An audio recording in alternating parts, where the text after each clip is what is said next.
राहुल गांधी को जिस तरीके से प्रधानमंत्री के अडानी अंबानी बयान पर प्रधानमंत्री खुद फंस गए, अब तो राहुल गांधी को चांस तो मिल गया, क्योंकि प्रधानमंत्री जी कह रहे हैं कि अडानी अंबानी का नाम अब लेने लगे हैं राहुल गांधी। राहुल गांधी की तो तमाम आप वीडियो देखेंगे, वो चाहे 2014 के बाद से हो या फिर 2014 के तक, तमाम वीडियो में वो अडानी अंबानी का नाम, हालांकि वो उस पर कोई ध्यान नहीं देता था।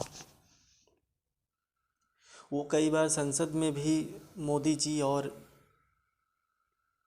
अडानी अंबानी के साथ फ़ोटो वो भी दिखाएं, लेकिन कोई जनता इस पर ध्यान नहीं देती थी और कोई नेता भी ध्यान नहीं देता था।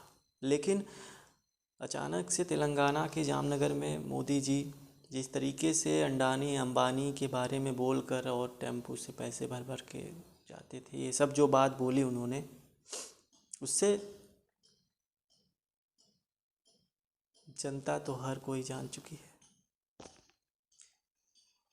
कि ये कहना है उल्टा चोर कोतवाल को डांटे। बात तो वही हुई,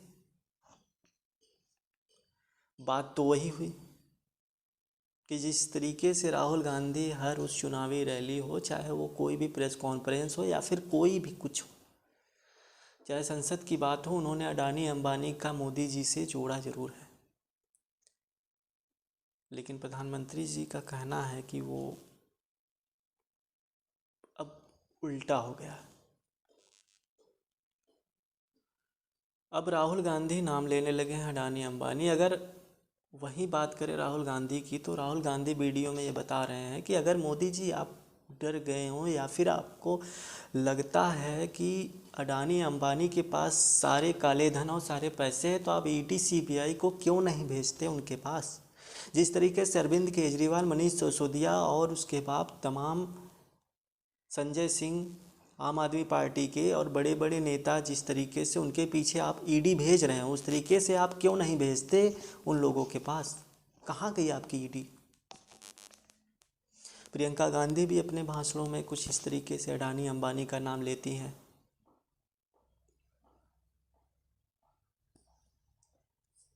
पूर्व मुख्यमंत्री रहे राजस्थान के कांग्रेस के, वो भी इस तरीके से नाम लेते हैं।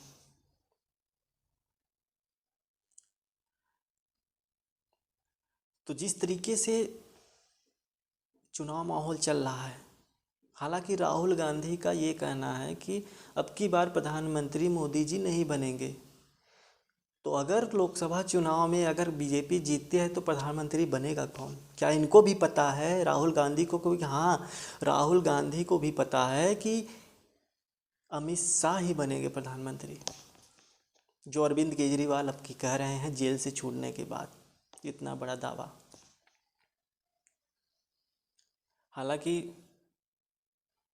400 पार के नारे अब वो भी नहीं लगते भारतीय जनता पार्टी के, अब तो लगते हैं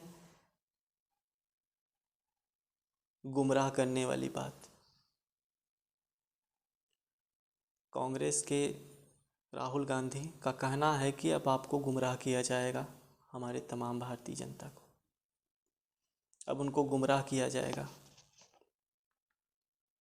लेकिन जिस तरीके से रैलियों में, चुनावों में चल रहे हैं, माहौल है, जनता तमाम सोशल मीडिया पे जो प्रतिक्रिया आ रही है, लोगों का कहना ये है कि भारतीय जनता पार्टी गरीबों को न देखकर बल्कि अमीरों को देख रही है। क्योंकि आज के वक्त, आज के समय में जो महंगाई है, प्रधानमंत्री के बड़े बड़े बयान, 2 करोड़ नौकरियां, 15-15 लाख रुपए खाते में, उसके बाद हवाई चप्पल पहनने वाला भी हवाई जहाज़ में जाएगा, ये बड़े बड़े जो जुल्मे थे, जुमले जो थे, वो किस कदर चकनाचूर हो गए प्रधानमंत्री के। क्या जनता इन पर विश्वास करेगी। क्या जनता इन पर विश्वास करती है? किस तरीके से विश्वास करेगी? जो आज राहुल गांधी कह रहे हैं, जो राहुल गांधी आज तमाम वो अपनी जितनी भी मैनिफेस्टर है उसमें उन्होंने जो अलग अलग दिया है, उसमें हालांकि मुस्लिम का जो लेकर बीजेपी वार कर रही है, जो बीजेपी कांग्रेस पे कर रही है कि वो मुस्लिमों को बढ़ावा देंगे, लेकिन हमारे देश में तो हर जात के लोग रहते हैं, हर धर्म के लोग रहते हैं। आप किसी को दरकिनार कर सकते नहीं। देश में हमारे जो भी जैसे भी लोग हैं सब चाहते हैं कि हम शांतिपूर्वक रहें, लेकिन जो आरोप भारतीय जनता पार्टी बीजेपी की जो लग रही है कि अगर कांग्रेस पार्टी जीतती है तो मुस्लिमों को बढ़ावा देगी, लेकिन राहुल गांधी तो ऐसा कुछ उनके भाषणों में दिखता नहीं। उन्होंने तो हर बार बस यही कहा है कि मेरी सरकार आने के बाद जितनी भी मैनिफेस्टर में जो मेरी लिखा है, मैं पत्रिका अपनी सारी अपनी जो भी है मेरी सरकार बनते ही मैं चालू कर दूंगा चुनाव के बाद से ही। जितने भी गठबंधन की सरकार है, जितने खासकर जो यूपी के समाजवादी पार्टी के राष्ट्रीय अध्यक्ष अखिलेश यादव हैं, उनकी रैलियों में जिस तरीके से भीड़ जुट रहे, जिस तरीके से वो आरक्षण, बेरोजगारी, कर्ज माफ़ी जिस तरीके से वो कह रहे हैं, इसके पहले भी तो हुआ है। कांग्रेस के पार्टी के वो भी राहुल गांधी, वो भी 30 लाख नौकरियां, 8,500 रुपये देना, क्या वो जनता को विश्वास दिला पा रहे हैं? विश्वास दिला रहे हैं? क्या जनता उनको समझ रही है कि हाँ इतने, हालांकि 2 करोड़ नौकरियां और 30 लाख नौकरियों में अंतर है काफ़ी। 30 लाख नौकरियां कोई बड़ी बात नहीं है भारत में। जिस तरीके से बड़ी बड़ी वैकेंसियां भारतीय जनता पार्टी में आती हैं और पेपर लीक हो जाता है, उस तरीके से मज़दूरों को 200-250 रुपये मजदूरी से अगर 400 मजदूरी कर देंगे तो ये तो कोई बड़ी बात है नहीं। जिस तरीके से भारत में अर्थव्यवस्था बढ़ रही है, बढ़ी है, उस तरीके से कोई लागू करने वाली ऐसी चीज़ नहीं है कि ये लागू ना हो पाए। हो सकती है। भारत देश हमारा बहुत बड़ा है, हमारे देश में बहुत सारी संपत्ति हैं, हमारे देश में ऐसे लोग रहते हैं।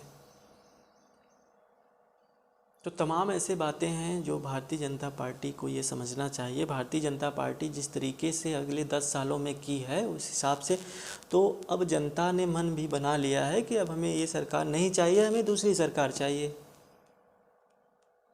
अब दूसरी सरकार में सबसे बड़ी पार्टी कांग्रेस है।